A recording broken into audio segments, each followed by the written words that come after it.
आज हम लोग थेल्स प्रमेय प्रूव करेंगे। जैसे कि आप सभी जानते हैं कि थेल्स प्रमेय और पाइथागोरस ये दोनों प्रमेय दोनों ही इम्पोर्टेंट हैं। हर एक वर्ष एक बार थेल्स प्रमेय पूछेगा तो फिर एक बार पाइथागोरस पूछेगा। इन दोनों को जानना बहुत ही जरूरी है। तो हम लोग जैसे ही क्वेश्चन में देखेंगे कि थेल्स प्रमेय बनाना है तो वैसे ही हम लोग सबसे पहले एक त्रिभुज छापेंगे इस तरह से।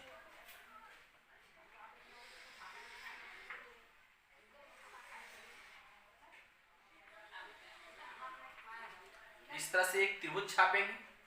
उसके बाद उसका नामकरण करेंगे ए बी सी और BC के समांतर ही BC के जैसा ही एक रेखा ऊपर भी खींचेंगे और इसका नाम दे देंगे DE। ठीक है। थेल्स प्रमेय में हमें प्रूव करना होता है कि ये लाइन इस लाइन के बराबर है, यानी कि AD बटा DB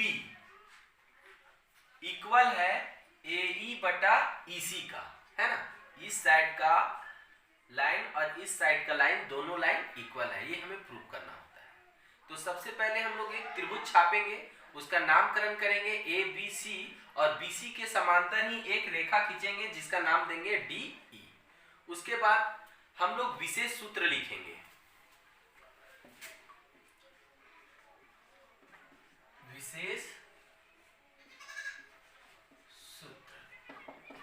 विशेष सूत्र में क्या लिखेंगे? जो फिगर है उसी को लिखना है दिया हुआ करके। ठीक है कि दिया हुआ है कि ABC एक त्रिभुज है जिसमें BC के समांतर एक DE रेखा खींचा गया है। सही बात है। ABC एक त्रिभुज है और BC के जैसा ही एक रेखा खींचा हुआ है DE, तो ये लिखना है। ठीक है। उसके बाद जो प्रूफ करना है वो भी लिखना है। चलिए लिखते हैं। दिया है कि ABC एक त्रिभुज है जिसमें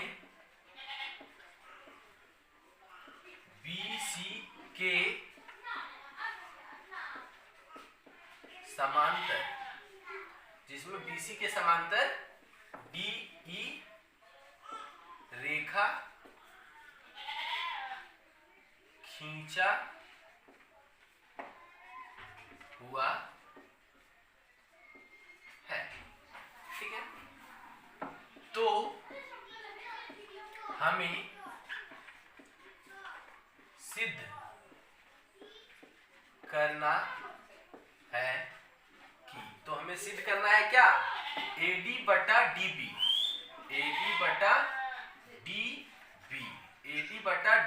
इक्वल है किसका? AE बटा EC का। तो लिखेंगे AE बटा EC। ये हमें प्रूव करना होगा, ये हमें प्रूव करके दिखाना होगा कि हाँ AD बटा DB जो है वो AE बटा EC के इक्वल है। ठीक है। तो विशेष सूत्र के बाद हम लोग बनावट लिखते हैं। क्या लिखते हैं? बनावट, जिसको हम लोग रचना भी बोलते हैं। ठीक है। बनावट में हम बोलते हैं कि जो बाद में फिगर में छेड़छाड़ करेंगे वही लिखेंगे। ठीक है। तो हम लोग क्या कर रहे हैं बाद में फिगर में? देखिए B और E को मिला रहे हैं, B और E को मिला रहे हैं, फिर D और C को मिला रहे हैं। उसके बाद E से एक लाइन खींच रहे हैं जो AB के लाइन को जाके छुएगा। फिर D से भी एक लाइन खींच रहे हैं जो AC के लाइन को छूता है। या छुआ यहाँ भी यहाँ से छुआ, इसको यहाँ भी नाम देना होगा, यहाँ N दे दिए। यहाँ से जाके छुआ तो इसको M दे दिए। ठीक है। इसको डॉट डॉट में भी हम लोग दे सकते हैं ऐसे। ठीक है ना।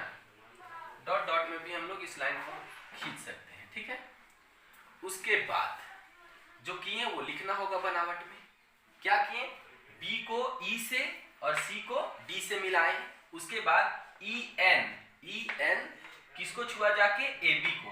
तो हम लोग लिखेंगे EN लंब AB पर डाला, फिर D से एक लाइन निकला जो छुआ AC को, तो लिखेंगे DM लंब AC पर डाला है, ठीक है, ये हम लोग लिख देंगे। देखिए यहाँ से एक समकोण त्रिभुज भी बनता है, यहाँ से ऐसे अगर हम बात करें तो एक समकोण त्रिभुज बनता है।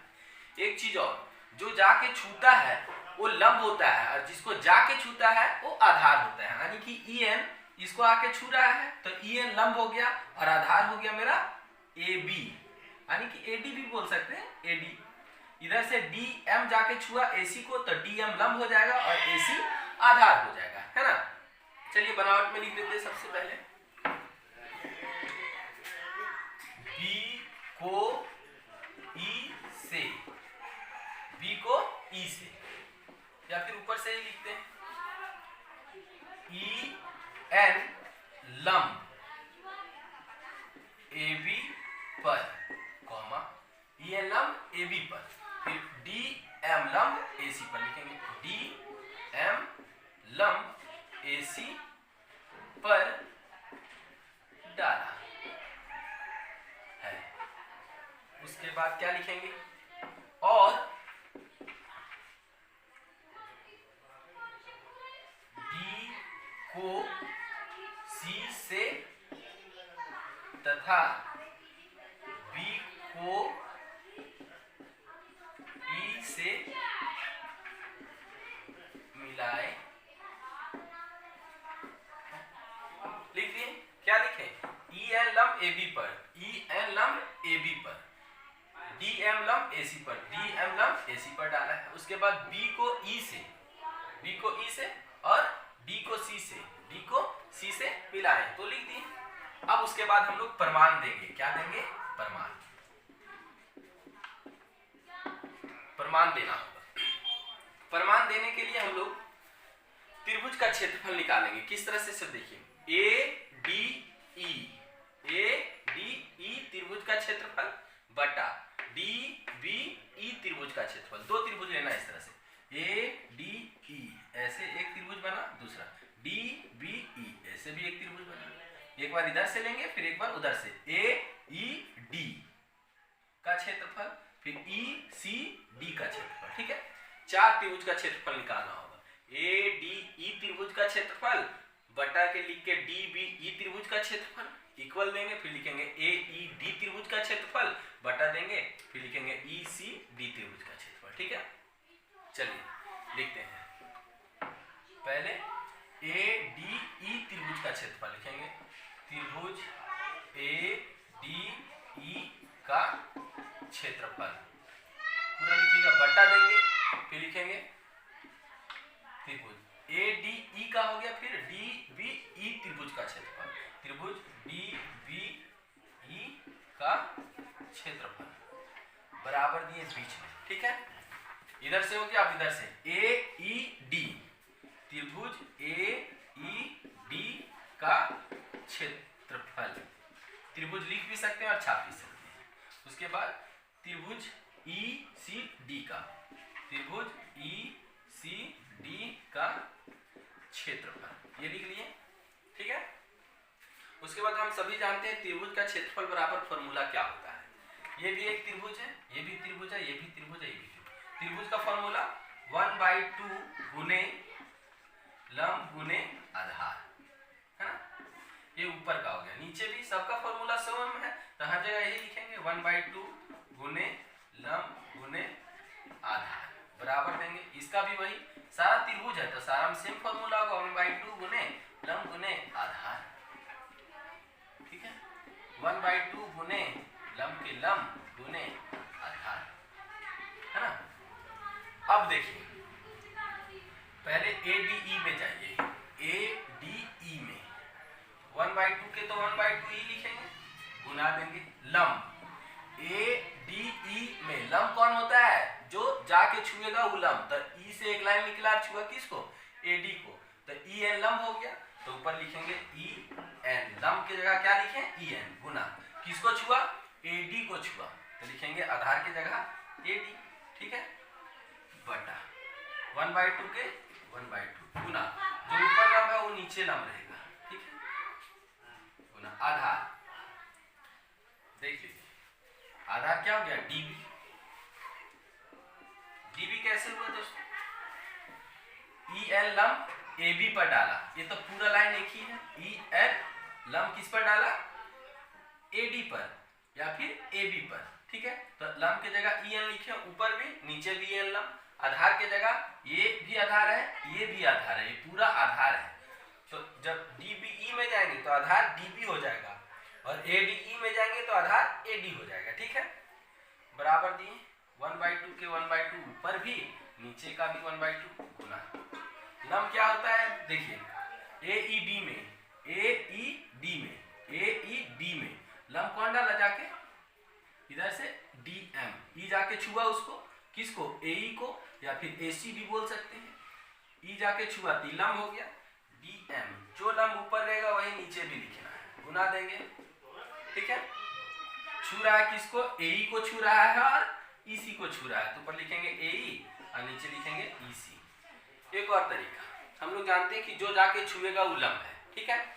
तो इधर देख रहे हैं हम लोग, इस साइड में देख रहे हैं ई एन लंब है, तो इधर ई एन ऊपर भी लिखना, नीचे भी, जो प्रूफ करना है सो लिख दो, ए डी बटा डी बी, तो नीचे लिख दो ए डी बटा डी बी, बराबर दे दो, इस सेम टू 1/2 ऊपर भी 1/2 नीचे भी। उसके बाद इधर में देखते हैं तो ई जाके लंब डाल रहा है डी एम, तो डी एम ऊपर भी डी एम नीचे भी, फिर इस साइड क्या प्रूफ करना है, बराबर के इस साइड ए ई बटा ई सी, ए ई बटा ई सी लिख सकते हैं डायरेक्ट इस तरह से, अगर शॉर्ट में नहीं समझ आता है तो, ठीक है।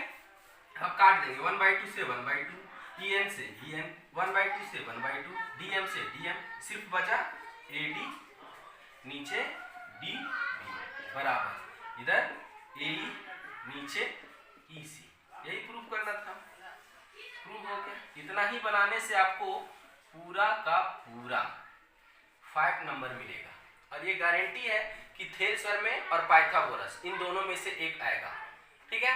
अब इसके बाद मैं आप लोगों को 4.3 का 5 नंबर वाला बताऊंगा, 9.1 का बताऊंगा, और 13.4 से, 13.4 में सिर्फ 3 क्वेश्चन पढ़ना है, उस 3 क्वेश्चन में एक आएगा। 4.3 से एक टाइप बता देंगे, उस टाइप से एक वहां से मिल जाएगा। 9.1 से भी हम 3 क्वेश्चन बताएंगे, उसमें से भी एक आपका मिल जाएगा, ठीक है। उसके बाद बनाना होगा, वहाँ मात्र 3 ही पूछेगा इस बार, क्योंकि सिलेबस थोड़ा सा चेंज कर दिया गया पैटर्न एग्जाम का।